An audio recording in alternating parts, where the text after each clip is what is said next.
Bueno, bienvenidos a un nuevo vídeo de Camino al Top 100. Esta semana estamos en Birmingham, Alabama. Les leo en los comentarios a ver si les gusta este tipo de vídeos. Es el primero que hago dentro de Camino al Top 100 fuera de lo que son semanas de competición estando de viaje.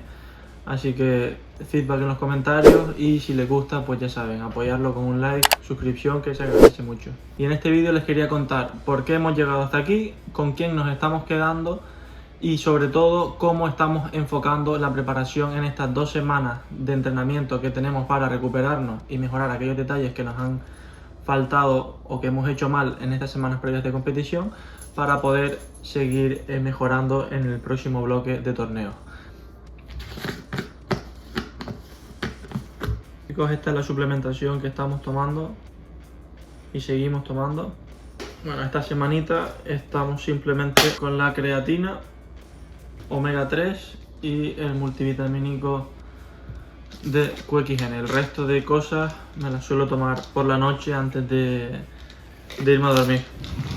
Agradecer a GranCanariaÓpticas por formar parte de este camino y cuidar de mis ojos de la mejor manera posible, en este caso con sus lentes de contacto de primera calidad. Para poner un poco de contexto, la razón de estar aquí es pasar una semana de entrenamiento antes de ir a Europa por Estados Unidos y visitar y pasar tiempo con Joey, un entrenador americano que me ha estado ayudando de diferentes maneras desde mi paso por la Universidad Jacksonville State desde el año pasado, y aprovechar para trabajar un par de aspectos, especialmente el mental game con él, que él es un experto en ese ámbito, y también la preparación física, que en este caso no hemos podido grabarla para ponerla aquí porque he hecho videollamada online con mi preparador David, que ya conocen de los primeros vídeos del canal, y no he tenido a nadie desafortunadamente que me grabara. It looks smooth. And what I'm talking about with your wrist isn't necessarily a change in any timing. You push up, you rotate, you do everything the same timing. It's just how much can you emphasize at the end, transferring everything and adding more with that wrist. If you imagine you could get just the tiniest bit more power by emphasizing the very last part of transferring power. That's a good serve. Hey, hold on, here's a key mental game concept. You mentioned at first you felt loose and you didn't hit any balls in the net. You felt good and not a single serve in the net. But here's the thing, no matter how good you feel and how good you're performing, you can hit the ball in the net. You could hit it long, you could hit it, you can make a mistake with your performance and not do anything wrong because the timing is so friggin' precise, and you don't have to be aware of what that timing is. You just have to let your subconscious mind perform that timing. If it does go in the net, it's not that you need to change something that you did wrong. You just need to visualize what you want that shot to do the next time and visualize what you want your shot to do. Oh, and it's actually, this is interesting. We were just talking a few minutes ago about how your match in Santo Domingo, you got tight. At some level, not completely, but to some degree, your conscious mind is trying to control your body, and that's what creates tightness. The tightness is, I'm trying to control my muscles, and I'm not good at it. My subconscious mind is what controls my muscles the best. The moment your conscious mind gets involved, your performance suffers, and that's at a higher level what being tight is. You tighten up because you don't know the precise timing of every little muscle that needs to perform, because your subconscious mind does that for you. We aren't aware of all the timing of that, but pressure and mistakes and frustration, all the unpleasant emotions can get our conscious mind to say, wait, what am I doing with my hip or my shoulder or my racket? And that interferes and causes tightness.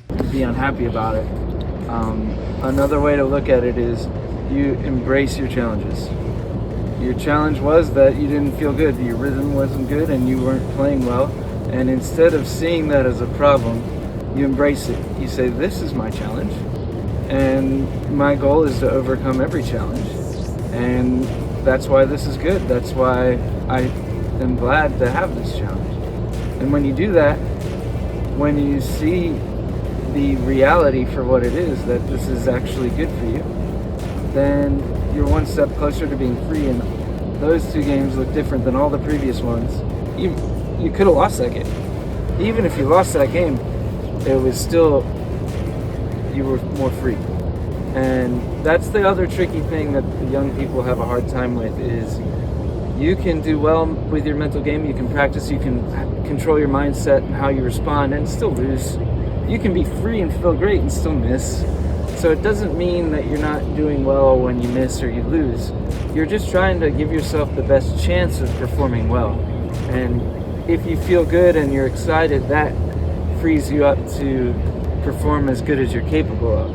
It doesn't mean you're going to, it just gives you your best chance. So even if you're mentally doing everything right, if you lose or miss, it doesn't mean, oh, I did it wrong, because losing and missing isn't bad. But if you feel good and if you're excited and if you're visualizing your shots and keeping your mind out of the way, then you're free to perform at your best capabilities. And to me, I saw a big difference in those two games versus all the ones before.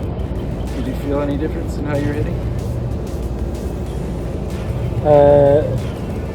Last two games before these two, I felt the same way. You did?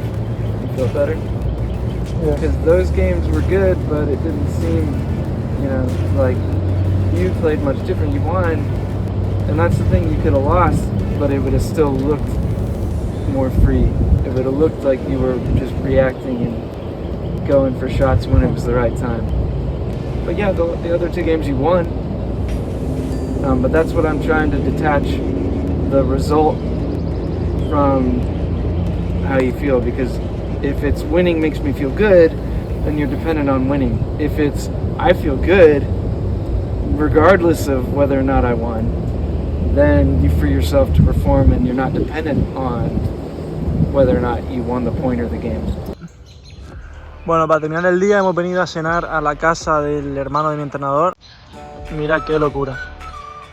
No sé qué opináis, pero déjenme en los comentarios, pero ¿qué creen? ¿Qué creen que hay que dedicarse para aspirar a esto? Mira, vaya parque dentro de la casa para las niñas, que son muy pequeñas. Todo este terreno es de la casa y aquí el resto, increíble.